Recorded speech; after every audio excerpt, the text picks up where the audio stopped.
महाराष्ट्र राज्य माध्यमिक व उच्च माध्यमिक शिक्षण मंडळातर्फे घेण्यात येणाऱ्या 10वी-12वीच्या बोर्डाच्या परीक्षा काही दिवसांवरतीच येऊन ठेपलेल्या आहेत। त्याच पार्श्वभूमीवरती काही नियमावली देखील जाहीर करण्यात आली आहे, तर काही प्रकारच्या ज्या सोयी सुविधा आहेत ते देखील पुरवण्यात आलेल्या आहेत, जसे की समुपदेशक नेमण्यात आलेले आहेत। तसंच जर विद्यार्थी-विद्यार्थिनी कॉपी करताना पकडण्यात आले तर त्यांच्यावरती फौजदारी गुन्हा देखील दाखल करण्यात येणार आहेत। तर याबद्दलची सविस्तर माहिती देण्यासाठी आता आपल्या सोबत आहेत महाराष्ट्र राज्य माध्यमिक व उच्च माध्यमिक शिक्षण मंडळाचे अध्यक्ष शरद गोसावी सर। सर, जसं मी आता उल्लेख केला की जर विद्यार्थी-विद्यार्थिनी कॉपी करताना पकडण्यात आले तर फौजदारी गुन्हा दाखल करण्यात येणार आहे। तर नक्की तो कशा प्रकारचा गुन्हा दाखल करण्यात येणार आहे आणि कुठल्या प्रकारची कॉपी केली तर त्यांच्यावरती फौजदारी गुन्हा दाखल करण्यात येणार आहे? 10वी आणि 12वीच्या परीक्षा महाराष्ट्र राज्य मंडळामध्ये घेतल्या जाणाऱ्या ह्या 12वीच्या परीक्षा 11 फेब्रुवारीपासून सुरू होणार आहेत। यामध्ये यावर्षी माननीय मुख्यमंत्री महोदयांनी सांगितल्याप्रमाणे कॉपीमुक्त अभियान राबवण्यात आलेलं आहे आणि प्रशासन आणि मंडळ हे पूर्णपणे ह्या कॉपीमुक्त परीक्षा होण्यासाठी प्रयत्नशील आहे।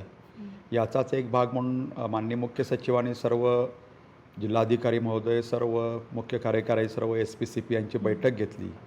त्याप्रमाणे काही सूचना दिल्या। त्याप्रमाणे दरवर्षी आपण महाराष्ट्र माल practice act 1982 for boards and university या त्यानुसार आपल्याला विद्यार्थ्यांवर किंवा कॉपीला उद्युक्त करणारे, कॉपीला प्रवृत्त करणारे, कॉपीला मदत करणारे हे जे काही घटक असतात त्या घटकांवर त्या नियमानुसार, त्या ॲक्टनुसार आपल्याला दखलपात्र गुन्हा दाखल करावा आणि अजामीनपात्र गुन्हा असावा, अशा प्रकारच्या कडक सूचना पोलीस प्रशासनाने दिलेल्या आहेत। त्यानुसार कारवाई करण्याच्या सूचना आम्हीसुद्धा मंडळामार्फत सर्व विभागीय मंडळ, सर्व शिक्षणाधिकारी तसेच सर्व जिल्हाधिकारी यांना महोदयांना कळवलेल्या आहेत। कॉपी करताना म्हणजे जर चिठ्ठ्या पकडल्या गेल्या किंवा मग जर बोलताना दिसले तर कुठल्या प्रकारची कॉपी केल्यानंतर हा गुन्हा दाखल करण्यात येईल? नाही, परीक्षेमध्ये गैरप्रकार जे काही गैरप्रकार आहेत आपण ऑलरेडी सर्व विद्यार्थ्यांना मंडळाच्या ज्या शिक्षासूची आहेत त्या शिक्षासूची वाचून दाखवलेल्या आहेत। कुठल्या प्रकारची कॉपी केली तर नेमकं काय होऊ शकतं, कुठल्याही प्रकारचा गैरप्रकार केला तर हा महाराष्ट्र माल प्रॅक्टिस ॲक्ट हा लावता येतो। त्यामुळं विद्यार्थ्यांनी सरळ मार्गाने परीक्षेला जावे, कुठलाही गैरप्रकारास बळी पडू नये, प्रलोभनाला बळी पडू नये आणि शांतपणे पेपर लावावेत असं मी मंडळामार्फत आवाहन करतो। सर, आणि समुपदेशक नेमण्यात आलेले आहेत। 10वी-12वीच्या विद्यार्थिनींना खरं तर खूप प्रेशर असतं, स्ट्रेस असतं। त्याच पार्श्वभूमीवरती मंडळाने समुपदेशक नेमण्याचा निर्णय घेतला। तर विद्यार्थी-विद्यार्थिनी या समुपदेशकांपर्यंत कसं पोहोचू शकतात आणि त्यांची मदत कशी घेऊ शकतात?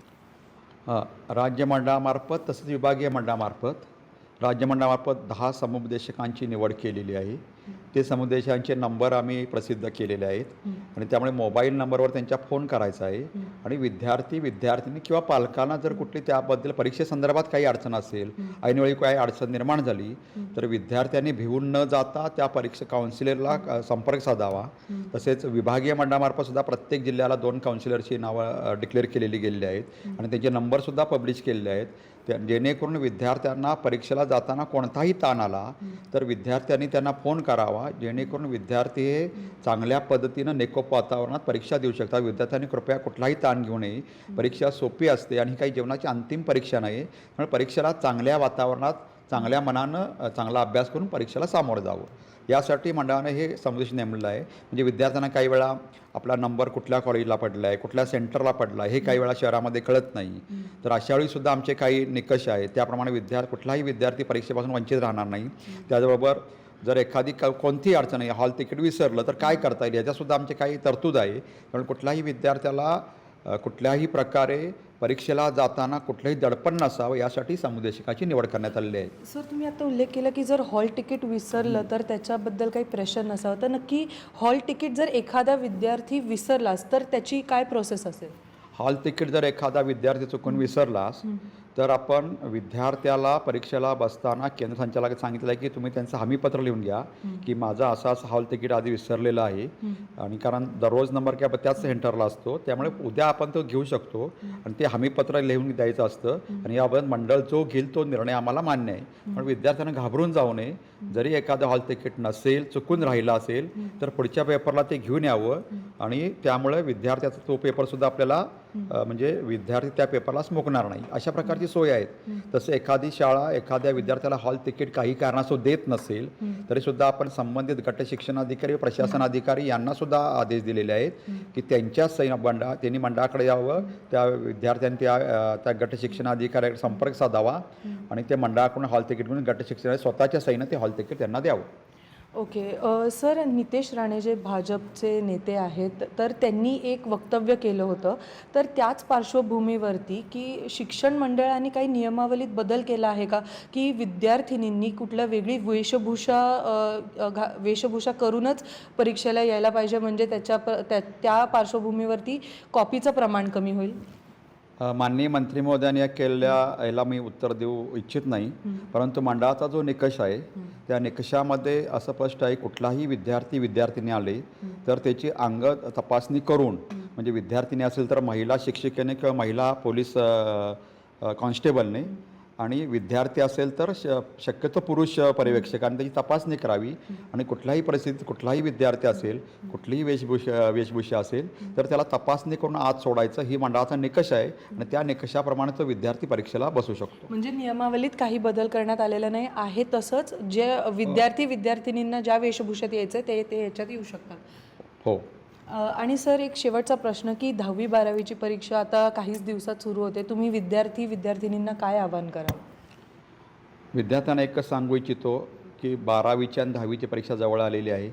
विद्यार्थ्यांनी शांतपणे अभ्यास करावा. आता फक्त अभ्यास करण्यापेक्षा केलेला आत्ता वर्षभर जो अभ्यास केला त्याचं चिंतन करावं, मनन करावं आणि शांत वातावरणात परीक्षेला जावं. परीक्षा चांगल्या पद्धतीने करायची आहे. कॉपीमुक्त अभियानाचा परीक्षा पूर्णपणे कॉपीमुक्त होईल याप्रमाणे आपण शासन आणि मंडळ प्रयत्न करत आहे. त्याप्रमाणे त्यामध्ये सुद्धा आपल्याला यश येईल. आणि विद्यार्थ्यांनी न घाबरता व्यवस्थित झोप घेऊन, व्यवस्थित आहार घेऊन, नियमित आहार घेऊन, चांगल्या पद्धतीने सात्विक आहार घेऊन जर व्यवस्थित झोप घेतली आणि परीक्षेला सामोरं गेलं तर परीक्षा सोपी असते. आणि त्यामुळे विद्यार्थ्यांनी शांतपणे चांगल्या वातावरणामध्ये परीक्षा द्यावी. विद्यार्थ्यांना या परीक्षेसाठी मी शुभेच्छा देतो.